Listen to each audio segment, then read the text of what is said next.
Assalamualaikum warahmatullahi wabarakatuh. Di video ini, kita akan membahas jenis-jenis, definisi, tujuan, struktur umum, fitur bahasa, dan contoh dari exposition text. Seperti kita ketahui bahwa exposition terbagi menjadi dua, yakni analytical and hortatory. Keduanya memiliki beberapa perbedaan yang akan kita bahas dengan menjelaskannya satu persatu.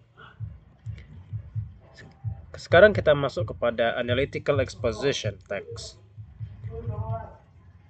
Definisi dari analytical exposition adalah teks yang menguraikan ide atau pikiran penulis tentang fenomena yang terjadi di sekitar.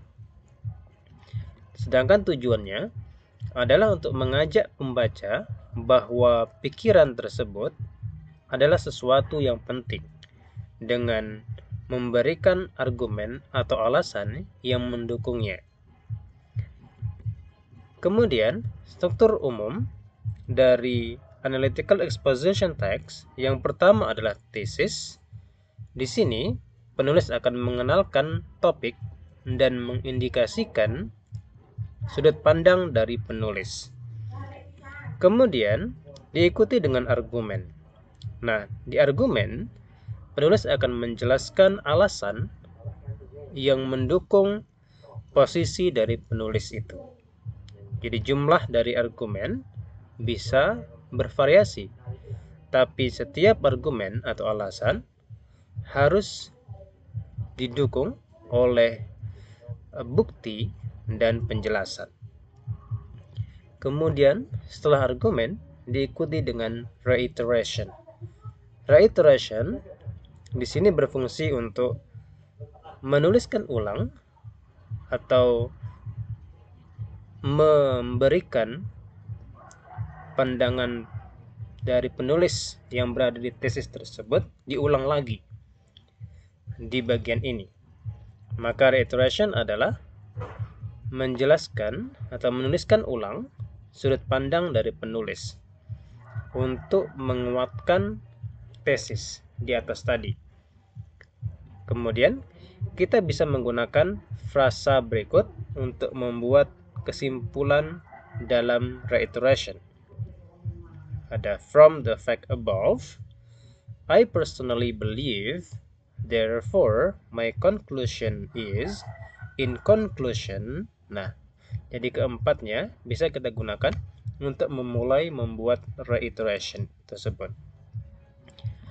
Kemudian fitur kebahasaan dari analytical exposition yang pertama menggunakan relational process atau proses hubungan. Ini sama dengan linking verb seperti be, seem, look, become, dan yang lainnya. Kemudian using internal conjunction seperti first of all, in addition, for example, in conclusion, firstly, secondly, dan yang lainnya. Selanjutnya, menggunakan causal conjunction seperti because, since, as a result, so, therefore, hence, yet, dan yang lain sebagainya. Kemudian menggunakan simple present tense.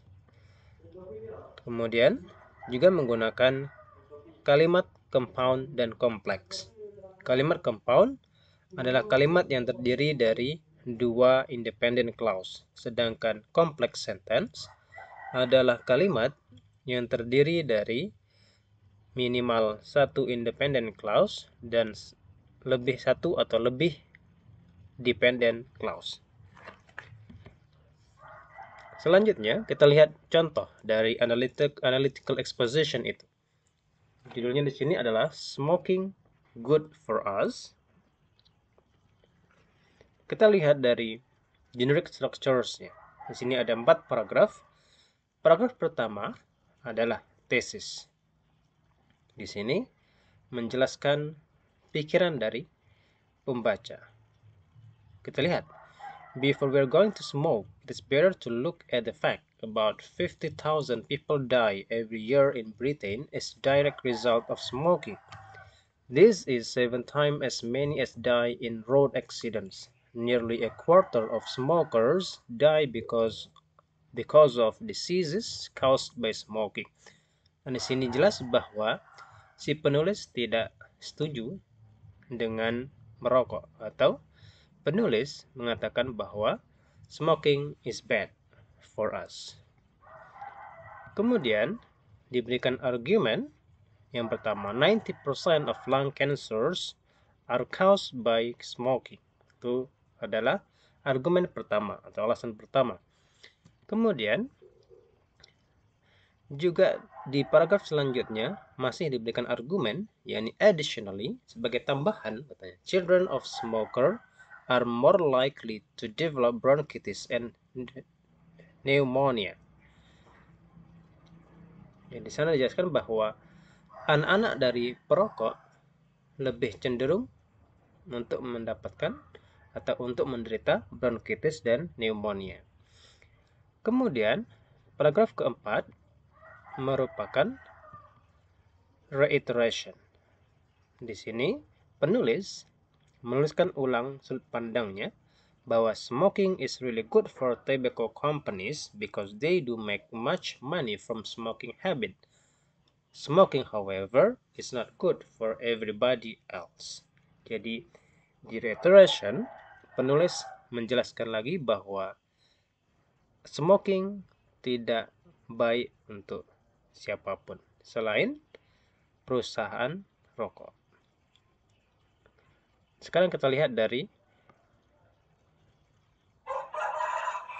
fitur kebahasaannya. Ya, di sana ada relational process atau linking verb. Seperti contoh di sana ada is sebagai be, ya. Kemudian ada internal conjunction seperti additionally. Selanjutnya ada relational process because contohnya. Kemudian ada simple present, die, is, ya. Kemudian ada compound atau complex sentence. Nah, di sini adalah complex sentence. Itu yang digaris bawahi. Oke. Nah, kemudian kita masuk kepada hortatory exposition. Definisi dari hortatory exposition adalah jenis teks yang menggambarkan usaha dari penulis untuk mempengaruhi pembaca untuk melakukan sesuatu atau untuk melakukan sesuatu dalam cara yang diinginkan. Tujuannya dari hortatory exposition ini ada digunakan untuk mengajak pembaca atau pendengar bahwa sesuatu itu harus dilakukan atau jangan dilakukan. Nah, ini adalah tujuan dari hortatory exposition. Kemudian kita lihat dari generic structures-nya.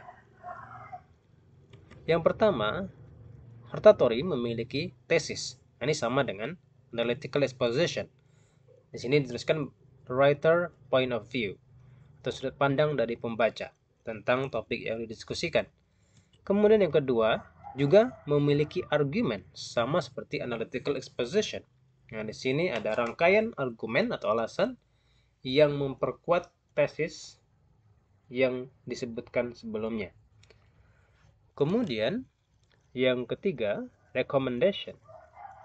Di sini penulis akan memberikan rekomendasi kepada pembaca berkenaan dengan topik yang didiskusikan. Nah, di sini perbedaan dari analytical exposition dan hortatory exposition. Di analytical exposition kita memiliki reiteration atau conclusion, sedangkan di hortatory exposition kita memiliki recommendation. Oke, selanjutnya kita lihat fitur kebahasaannya. Yang pertama menggunakan simple present tense, sama. Kemudian use temporal conjunction, ini juga sama. Sebelumnya juga memiliki seperti ini, firstly, secondly, thirdly, dan sebagainya. Kemudian ada use action verb. Selanjutnya use passive verb atau passive voice, ya. Kemudian it contains recommendation that begins with, ada memiliki rekomendasi yang biasanya dimulai dengan frasa in my opinion it's better blah blah blah. I think blah blah blah should blah blah blah. I think blah blah should be blah blah blah. For these reasons blah blah blah should blah blah blah. Okay, so that is the language features of hortatory exposition text.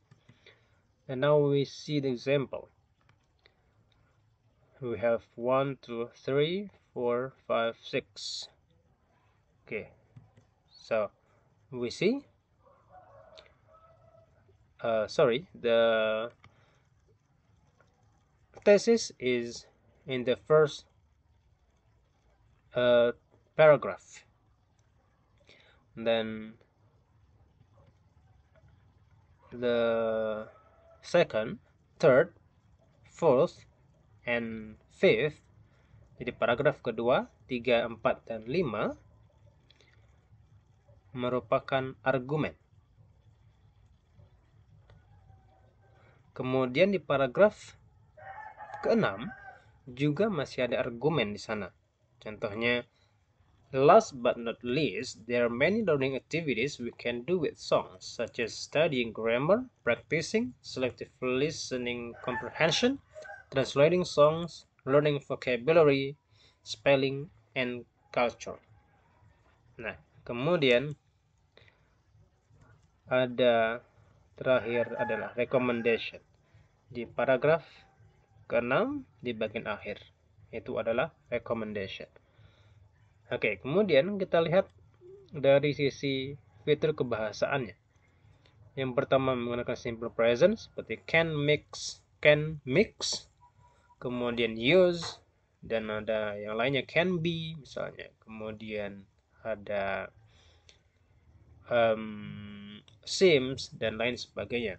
Kemudian selanjutnya ada temporal conjunction. Ada firstly di sana di atas, secondly, furthermore, last but not least, in addition. Kemudian ya ada firstly, secondly, furthermore, in addition, and last but not least. Selanjutnya ada passive verb, berarti can be drowned. Ya. Kemudian ada action verb seperti look, dan juga memiliki recommendation words atau phrase seperti it can be suggested that, seperti itu. Oke, demikian pembahasan dari text hortatory and analytical exposition. Semoga bisa dipahami. Assalamualaikum warahmatullahi wabarakatuh.